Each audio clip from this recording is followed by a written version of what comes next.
Subhanaka la ilma lana illa ma 'allamtana innaka antal halimul hakim. Rabbi shrah li sadri wa yassir li amri wahlul 'uqdatam min lisani yafqahu qawli. Muslimin muslimat yang dirahmati oleh Allah Subhanahu wa taala.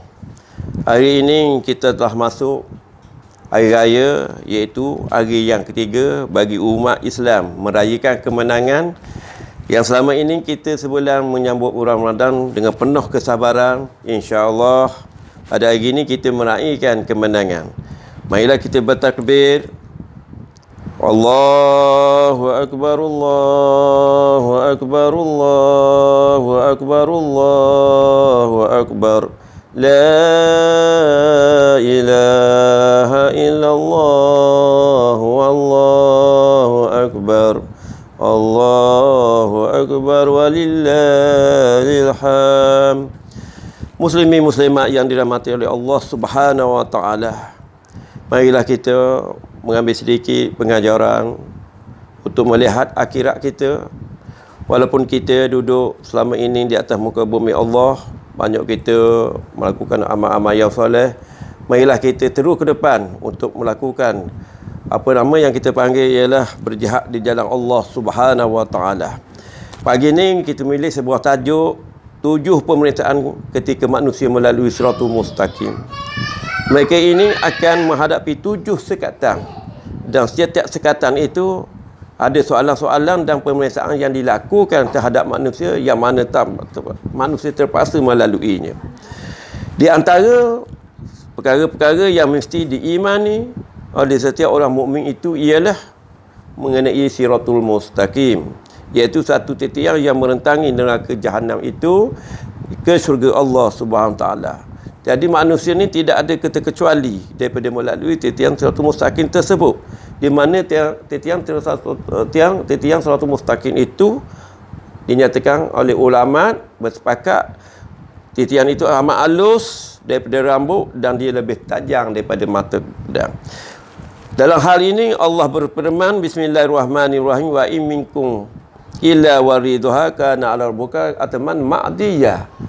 Dalam surah Al-Maryam ayat 72 yang bermaksud, dan tidak ada seorang pun daripada kamu, daripada kita semua ni lah, mereka mendatangi neraka tersebut. Yang demikian bagi Tuhan kamu adalah suatu kemestian yang sudah ditetapkan oleh Allah, tidak boleh lalu di jalan yang lain. Satu lorong yang menghubungkan di antara padah masar untuk pergi ke surga Allah. Destinasi yang terakhir di tengah tu ialah siratul mustaqim yang wajib dilalui oleh manusia sejak daripada kaum Adam sampai ke kaum Nabi Muhammad sallallahu alaihi wasallam. Jadi dalam ayat ini telah menegaskan kepada kita, kalau tiap-tiap manusia melalui jabatan tersebut, walaupun dia berjaya itu bukan di atas kepandaian dia, tetapi kejayaan mereka melalui siratul mustaqim itu adalah akibat daripada Allah yang memberi mereka lalu. Di atas keizinan Allah Subhanahu taala. Kenapa? Di atas keimanan dia, keikhlasan dia, masa-masa di atas di dunia itu mereka melakukan amal ibadah. Jadi apabila melalui di atas siratul mustaqim ni, adik kakak, manusia ni dia rasa terpegun. Maklumlah, di atas siratul mustaqim tak pernah kita lalu, padang tersebut tak pernah kita lalu. Tiba-tiba di akhir kelak Allah betangkan padah masa, dia telah dibangkit di padang masa kelak daripada kubur, dibangkit daripada kubur. Jadi manusia daripada kubur dibangkit, dihantar, dihalau oleh para malaikat alaihissalam menuju kepada masa, dan mereka ini berbondong-bondong dengan macam-macam keadaan manusia pergi ke sana. Mereka-mereka yang dinyatakan oleh Allah SWT, mereka yang baik itu mereka pergi dengan mudah. Pergi dengan mudah. Orang yang puasa sebagai contoh, puasa dia kata ambil puasa senang, puasa dia kata panggil puasa hari Isnin Khamis, mereka melakukan puasa saat ni, mereka ini keadaan kenyang dia. Pergi kepada masa dalam keadaan comel, dia pergi sana. Bagi orang yang berbuat jahat, orang paling barat sekali ialah dia mengesok untuk menuju padang masa itu melalui macam perjalanan seekor sebut, siput babi. Jadi pergi sana dalam keadaan macam-macam berupa bentuk, ada kaki kaki duduk ke atas, kepala ke bawah, macam-macam Allah buat di atas amalan mereka di atas dunia dulu. Jadi muslimin muslimat yang dirahmati oleh Allah Subhanahu taala, secara zahir ni untuk menyemari sebuah jambatan tersebut yang alus yang tajam itu ditambah pula dengan api neraka duduk di bawah tu, maka Allah berfirman di dalam ayatnya yang berbunyi bismillahirrahmanirrahim, da summa nunajjil ladzina taqau wa nadzu zalimin fiha jasiya. Jadi ayat ni ayat 72 yang bermaksud kemudian kami, yakni Allah, selamatkan orang-orang yang bertakwa dan kami biarkan orang-orang zalim dah berlutut di atas neraka tersebut. Jawab pang dia kau, orang bertakwa boleh, jadi orang yang tidak bertakwa banyak melakukan dosa, getunglah di atas jambatan tersebut. Tahan biar mereka ni, kerana mereka banyak melakukan kesalahan-kesalahan di atas muka bumi tersebut. Muslimin muslimat yang dirahmati oleh Allah SWT, di awal-awal tadi ada kita menyatakan bahawa mereka ni melalui 7 sekatan pemeriksaan. Macam di atas dunia ke, kalau kita nak pergi ke Kuala Terengganu, kita lalu di atas jambatan Sultan Mahmud ataupun jambatan Kuala Ibah hak panjang tu. Di atas tu boleh buat sekatan di atas jambatan Kuala Ibah. Maka kita lagilah mengikut jambatan melalui apa yang kita panggil melalui jambatan di apa nama di Bukit Kor. Kita lalu di Bukit Kor. Kita lalu kepada ikut adalah nak pergi ke Kedah Buluh no, boleh lalu. Di akhirat kita boleh nak lalu satu tu saja. Tempat lain penuh dengan api neraka. Bayang adik kakak dak. Jadi satu lorong yang Allah beri peluang, iaitu lorong Siratul Mustaqim. Jadi sekatan yang pertama yang Allah bagi pada kita ni, di semuanya ada 7 sekatan yang wajib dilalui oleh manusia. Kiri kanan neraka adik kakak. Jadi sekatan yang pertama ialah sekatan yang dipanggil sekatan sahdah.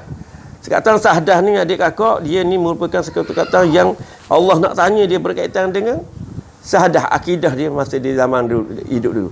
Dia mengucap asyhadu alla ilaha illallah wa asyhadu anna muhammadar rasulullah. Betul ke tak? Dia taat pada Allah ke tak? Dia percaya pada Allah ke tak? Jadi Allah tanya sahdah dia saat ni. Jadi lulus sahdah dia, molek sahdah dia, maka Allah akan benar dia pergi ke stesen yang kedua, iaitu hak paling penting tadi, tak ada lah stesen dipanggil pemeriksaan solat, sembahyang tadi. Jadi apabila sembahyang tadi disahkan oleh Allah, di mana Allah kata dah, yang bermaksud hak paling awal sekali ditanya oleh Allah SWT selepas syahadah ni tak ada dah berkaitan dengan solat. Sebab itulah kita duk ayat sama-sama dalam sekolah kita kena lihat bahawa sembahyang ni kita kena buat comel, sembahyang yang sempurna. Kita kena ada ilmu atas ibadah. Nak buat satu benda rukun solat lagu mana. Sembahyang ni kita nak lagu mana, kena ada tamak ninah. Dia ada rukun dia, rukun kauli bagaimana, rukun pek ni lagu mana, rukun kauli lagu mana, kita kena tahu untuk menyudahi sembahyang kita. Dan yang penting ialah rukun kepada sembahyang ni ialah alhamdulillah. Jadi alhamdulillah ni kita kena baca betul-betul supaya solat kita diterima oleh Allah Subhanahu Wa Taala. Itu sekatan kedua. Jadi sekatan kedua ni kita sembahyang khusyuk pada Allah, sembahyang dengan sempurna mengikut rukun-rukunnya. Beres di situ Allah akan bawa kita menuju ke sekatan yang ketiga, iaitu dipanggil sekatan dipanggil ibadat puasa. Bulan Ramadan baru ni. Di mana bulan Ramadan ni dia ada 2 rukun. 2 rukun bagi untuk menyempurna ibadat puasa yang kita lalui Ramadan baru ni, iaitu rukun pertama ialah kita niat, rukun kedua ni kita kena mengetahui perkara-perkara yang boleh membatalkan puasa kita tu. Jadi apabila puasa kita dengan penuh syarat, kita tidak rosak perkara-perkara yang boleh membatalkan puasa kita, beres, maka dilepaskan masuk kepada sekatan yang keempat, iaitu zakat. Zakat ni biasa jenis zakat fitrah lah. Semua melibatkan, kalau melibatkan bulan Ramadan boleh habis melibatkan zakat fitrah. Kalau di Terengganu kita, zakat fitrah kita ialah RM7, RM RM7. Jadi apabila zakat ni kita keluarkan, insya-Allah mudah-mudahan kita boleh pergi tangga ke pemeriksaan yang seterusnya, yang keenam. Yang kelima. Jadi yang keempat ni kita naklah kita keluar zakat. Kalau boleh keluar zakat tu di awal lah. Katakanlah hari ni puasa, esok pergi bayar lalu. Akhir-akhir pun kita bayar juga. Kita kadang ada pesen kita, orang Islam ni pesen kita ialah bila masuk semayang kita tak semayang ni. Bila nak habis waktu semayang baru kita solat. Mula kita kudu rapok sekali, mesti orang masuk bank. Jadi menyebabkan solat kita mungkin tidak diterima oleh Allah Ta'ala. Maka masa kita tidak mengizinkan adik kakak, maka sekadar inilah yang baik datang daripada Allah SWT, yang lemah daripada saya.